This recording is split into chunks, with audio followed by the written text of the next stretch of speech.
Yang ketiga, adakah hadis yang dhaif? Mungkin sebab mungkin sebab ni, sebab yang sedikit. Dhaif dengan sebab sedikit lah maksudnya. Ada kemungkinan ianya sahih pada hakikatnya. Mungkin Nabi SAW pernah mengucapkannya. Ya, mungkin, boleh jadi. Sebab itu kita tak boleh mudah, tak boleh kata hadis ini dhaif. Kenapa? Kerana mesti Rasulullah tak cakap gini. Kita tak boleh kata begitu. Dhaif kerana Rasulullah misalnya. Jangan kaitkan dengan Rasulullah. Orang yang kata dhaif tu, dia kata sebab perawi dia. Sebab perawi dia. Nak jagalah, takut-takut yang bukan sabda Rasulullah tu akan dipercayai, diyakini, diamalkan oleh umat ni sebagai panduan daripada Rasulullah. Padahalnya tidak begitu. Itu sebabnya mereka tidak bermudah-mudah dalam perkara ni. Mungkinlah kalau dhaif tu sedikit. Kalau sedikit, dia ada sokongan-sokongan yang lain dan tidak bercanggah dengan kaedah agama kita, usul-usul, itu tak apa, masih boleh lagi. Bukan tak boleh langsung, cuma kita tidak boleh yakin kata mesti ini Rasulullah. Jangan begitu. Bila hadis dhaif, itu pun jadi dusta juga. Kalau kita terlanjur nak kata Rasulullah punya, jadi dusta juga, tak boleh juga. Jadi ini adalah sikap cermat ulama-ulama kita lah, untuk mengamalkan hadis Nabi SAW. Nak jadi sunnah tu jelas betul. Okey. Hadis yang pertama tu dia panggil mu'allaq. Mu'allaq ni apa dia? Mu'allaq ni ialah hadis yang sanad dia ada perawi yang gugur daripada awal. Tuan-tuan, nanti kalau ada Sahih Bukhari kat rumah, yang Sahih Bukhari ni yang terjemahan tu dia ada macam-macam version. Cari version yang ada sanad. Jangan cari version yang dia buang sanad. Ada version, saya semalam kuliah di Penang, ada seorang tu dia beli terjemahan yang memang ada sanad. Itu bagus. Dia letak sanad siap-siap. Sanad Bukhari penuh dia letak. Jadi kalau buka Sahih Bukhari yang version macam tu, kita akan jumpa beberapa hadis yang Imam Bukhari bawa, tapi dia tak bawa sanad penuh. Yang ni dipanggil mu'allaqat fi Sahihil Bukhari. Hadis-hadis mu'allaq dalam Sahih Bukhari. Kenapa dipanggil mu'allaq? Kerana Imam Bukhari bawa bukan untuk kata ia adalah hadis Sahih Bukhari, tapi Imam Bukhari bawa sebagai penyokong kepada hadis yang dia riwayatkan dengan sanad penuh. Contoh macam Imam Bukhari bawa satu riwayat dengan mu'allaq, dengan sanad terputus, dia kata qala Ibnu Abbas. Dia kata qala Ibnu Abbas. Ibnu Abbas berkata. Ibnu Abbas ni siapa? Sahabat. Imam Bukhari siapa? Imam Bukhari kurun ke berapa? Kurun ketiga. So ada gap di antara Imam Bukhari dengan Ibnu Abbas. Dia ada gap. Kerana Imam Bukhari tak pernah jumpa Ibnu Abbas. So terputusnya sanad tu daripada awal. Daripada lepas Imam Bukhari sampai ke Ibnu Abbas. Maka sebab tu riwayat tu kita panggil mu'allaq. Sebab apa mu'allaq? Mu'allaq ni maksud tergantung. Seolah-olah macam hadis tu tergantung. Hadis ni dia macam pokok, nak sampai ke matan tu dia daripada akar sampailah ke pucuk. Matan tu pucuk lah Nabi tu. So penulis kitab hadis tu paling bawah akar, Nabi paling atas. Jadi bila daripada awal dah terputus, jadi pokok tu macam tergantung.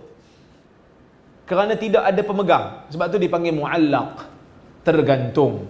Kerana dia terputus daripada pangkal. Boleh? Berapa yang disyaratkan terputus ni? Tak syarat. Seorang perawi gugur daripada awal pun dipanggil mu'allaq, ataupun dia hilang semua sampailah ke Nabi. Yang penting dia hilang tu daripada awal, maka dia dipanggil sebagai mu'allaq. So kalau Imam Bukhari dia bawa riwayat mu'allaq dalam Sahih Bukhari tu, dia kata waqala Nabi, berkata Nabi. Dia tak bawa sanad, mu'allaq. Kerana sanad dia terputus pada awal. Kalau Imam Bukhari bawa riwayat waqala Hisham waqala Hisham, contohnya berkata Hisham, kan ada hadis bab muzik tu. Hadis bab muzik yang haram muzik dalam Sahih Bukhari tu kan, dia kata dia riwayat daripada guru dia tapi dia tak kata guru dia sebut kat dia, maka hadis tu dipanggil sebagai hadis mu'allaq oleh ulama. Sebab tu ada pertikaian tu. Ibnu Hazmin dia kata riwayat ni dhaif kerana Imam Bukhari tak kata pun guru dia baca kat dia, walaupun majoriti kata sahih hadis tu. Tapi Ibnu Hazmin dia kritik kerana dia kata hadis mu'allaq. Sebab di antara Bukhari dengan guru dia tu ada gap, kerana Bukhari tak kata dia ambil pada guru dia secara langsung. Hisham bin Ammar tu, nampak? Satu perawi gugur pun dikira mu'allaq, semua gugur sampai ke Nabi pun dikira mu'allaq. Ada satu riwayat Imam Bukhari bawa daripada Taus, daripada Mu'az, dia bawa riwayat pun mu'allaq kerana walaupun disebut nama tabi'in Taus, disebut nama sahabat, tapi di antara tabi'in dengan Bukhari tu ada gap, daripada awal dia terputus, banyak perawi yang hilang, maka dipanggil mu'allaq. Habis tu mu'allaq dalam Sahih Bukhari ni semua sahih ke tak? Ada mu'allaq yang sahih, ada mu'allaq yang tidak sahih. Tuan-tuan nak tengok yang mana yang sahih, yang mana yang tak sahih, pergi buka kitab Taghliqut Ta'liq yang ditulis oleh Ibn Hajar Al-Asqalani. Sebab tu kita tak boleh kata Imam Bukhari tolak hadis dhaif secara mutlak, tak boleh kata. Walaupun kita belajar dalam ulum hadis ni, Ustaz Syed pun belajar ulum hadis, dengan kawan-kawan saya belajar ulum hadis, kadang-kadang kita sebut pandangan, bila sebut tentang pandangan ulama terhadap hadis dhaif, maka dia akan bawa beberapa pandangan. Dia kata pandangan yang pertama menolak hadis dhaif secara mutlak. Pandangan ini adalah pandangan Al-Imamul Bukhari. Pandangan ini adalah pandangan Yahya bin Ma'in. Pandangan ini adalah pandangan Ibnul Arabi. Pandangan ini adalah pandangan Ibnu Hazmin Al-Andalusi dalam kitab dia Al-Muhalla. So kita akan, dia orang akan sebut benda-benda ni. Tapi bila kita semak balik, sebenarnya tak betul. Tak betul. Kerana Imam Bukhari tak tolak hadis dhaif secara mutlak. Dengar betul-betul ni. Depa duk tuduh. Depa duk tuduh saya anti hadis dhaif.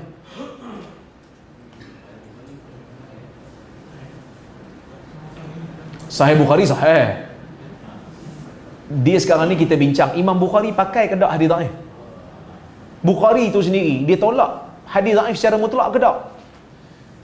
Orang kata Imam Bukhari menolak hadis dhaif secara mutlak. Sebenarnya tak. Imam Bukhari pakai hadis dhaif, tapi dia pakai itu dengan disiplin. Dia bukan pakai secara mutlak, dia tak tolak secara mutlak. Dia pakai dengan disiplin. Sebab tu dalam Sahih Bukhari ada riwayat-riwayat mu'allaq yang dhaif. Memang dhaif. Ibn Hajar kata dhaif. Habis tu kalau dhaif pasal apa Imam Bukhari bawa? Imam Bukhari bawa sebagai penyokong kepada hadis sahih yang dia bawa dalam kitab sahih kan. Tuan-tuan biasa baca kitab adab mufrad. Imam Bukhari kan ada satu kitab adab mufrad kan. Dalam kitab adab mufrad pun ada beberapa hadis yang dhaif. Menunjukkan Imam Bukhari tak tolak habis hadis dhaif ni, tapi dia pakai dengan disiplin. Yang saya tak setuju tu bukan tak setuju penggunaan hadis dhaif. Saya tak setuju bila pakai hadis dhaif tak ada disiplin.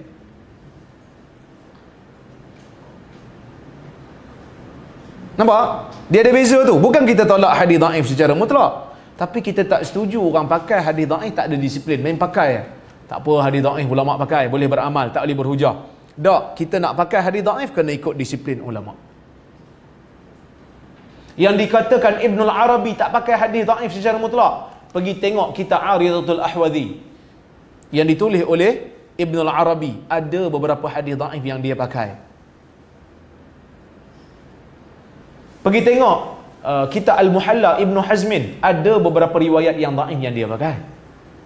Tapi dia pakai dengan disiplin lah. Dia pakai dengan disiplin, dia bukan pakai dengan sembrono je. Disiplin yang diletakkan oleh para ulama menggunakan hadis dhaif itu bukan untuk sandaran utama dalam hukum, hanya sekadar istiqnas, hanya sekadar untuk menyokong riwayat yang sahih. Dia macam ni tu. Katalah ada satu riwayat hadis sahih yang mana ulama berbeza pendapat tentang maksud dia. Ada yang kata maksud dia macam ni, ada yang kata maksud dia macam ni. kita sebagai orang yang nak pilih mana-mana pendapat ulama, kita akan tengok dari sudut kekuatan sama kuat. Boleh faham macam ni, boleh faham macam ni. Jadi kita nak pilih salah satu, antara cara kita boleh pakai ialah dengan kita mengambil hadis yang daif ringan, bukan daif berat, bukan munkar, bukan syadz, bukan matruk, bukan ma'lul, bukan muttarib, tapi hadis daif yang ringan. Kita boleh ambil hadis daif yang ringan macam muallaq, macam mursal ni, muallaq ni, sanad terputus ni. Kita boleh ambil, kita jadikan sokongan. Bila mana ada hadis daif menyokong salah satu pandangan ulama, dia hadis tu sahih. Ada hadis sahih, ulama beza faham tu beza. Ada hadis daif sokong satu pandangan daripada pandangan ulama, kita boleh guna untuk memilih satu pandangan. Boleh faham? Itu di antara kegunaan hadis dhaif, boleh. Dia bukan jadi sandaran utama. Sandaran utama hadis sahih tadi. Contoh yang lain saya bagi. Tuan-tuan biasa dengar tak orang berwuduk ni, kalau dia katalah ada balutan simen ke apa, dia boleh sapu atas balutan. Apa sandaran dia? Yang kata boleh sapu atas balutan? Sandaran utama sebenarnya sapu atas khuf. Qiyas. Hadis sahih sapu atas khuf. Kalau sapu atas khuf boleh, sedangkan tidak ada uzur, apatah lagi sapu atas simen. Atas simen ni sakit, lebih utama untuk boleh. Okey. Kemudian bila kita baca kitab fiqh, kita tengok ulama letak riwayat Ali. Yang mana riwayat Ali itu tak sahih. Tapi tetap letak. Pasal apa letak? Sokongan kepada qiyas. Istiqnas yang ni dipanggil dalam istilah usul fiqh, istiqnas. Apa lagi peranan hadis dhaif? Masa dah habis ni?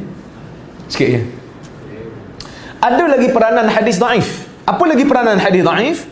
Pertama sekali peranan hadis yang kedua, peranan hadis dhaif bila ada dua hadis yang nampak macam bercanggah. Dua hadis nampak macam bercanggah. Kita boleh guna hadis dhaif untuk mengharmonikan dua-dua. Tapi dhaif tu dhaif ringan lah. Contoh ada satu riwayat sahih bagi tahu Nabi satu hari masa dia pergi perang Tabuk ke Hudaibiyah, gitulah, Hudaibiyah. Masa dekat Hudaibiyah, sahabat-sahabat ni duk cedok telaga sampai kering air telaga. Tapi sahabat semua pakat dahaga. Maka riwayat tu kata Nabi minta anak panah. Nabi minta anak panah, ambil anak panah, Nabi letak dalam telaga tu, air. Lepas Nabi letak anak panah, air bertambah. Ada satu lagi riwayat yang sahih menyatakan peristiwa yang sama, tapi dia kata Nabi tak minta panah, Nabi minta bekas air. Kemudian Nabi kumur, Nabi luahkan dengan mulut dia dekat dalam telaga. Air bertambah banyak. So dua riwayat ni beza. Mana satu betul ni? Letak anak panah ke luah dalam telaga? Kita jumpa satu riwayat yang daif. Tapi daif itu daif ringan lah. Dia bagi tahu rupanya Nabi buat dua-dua. Dalam riwayat yang daif tu dia sebut Nabi minta, Nabi ambil air, Nabi luah, lepas tu Nabi ambil anak panah, Nabi letak. Riwayat tu riwayat yang daif ringan kerana sanad dia terputus dari riwayat Urwah. Maka kita boleh mengharmonikan dua-dua Nabi buat. Kalau dua-dua Nabi buat, pasal apa perawi hadis sahih tak riwayat? Itu persoalan dia. Nabi duduk dalam kem tentera. Kadang-kadang perawi ni dia datang dia tengok Nabi ambil anak panah. Lepas tu dia riwayat apa yang dia nampak. Sebab bukan Nabi cakap, Nabi buat. Dia tengok separuh. Yang kata Nabi luah saja tu, mungkin lepas Nabi luah tu dia pergi tempat lain. Kan manusia. Maka dia riwayat separuh yang dia nampak. Perawi yang dhaif ni, dia mungkin dapat daripada orang yang lihat semua, tapi masa dia baca hadis tu, dia berkata malas nak baca sanad penuh, aku baca sanad terputus ya. Maka sanad terputus tu telah memberikan kita ruang untuk kita pakai dua-dua hadis yang sahih. Boleh pakai hadis dhaif ni. Jadi jangan duk katalah saya ni anti hadis dhaif. Dosa tuduh orang tanpa bukti. Okey, wallahu a'lam, insya-Allah kita sambung nanti.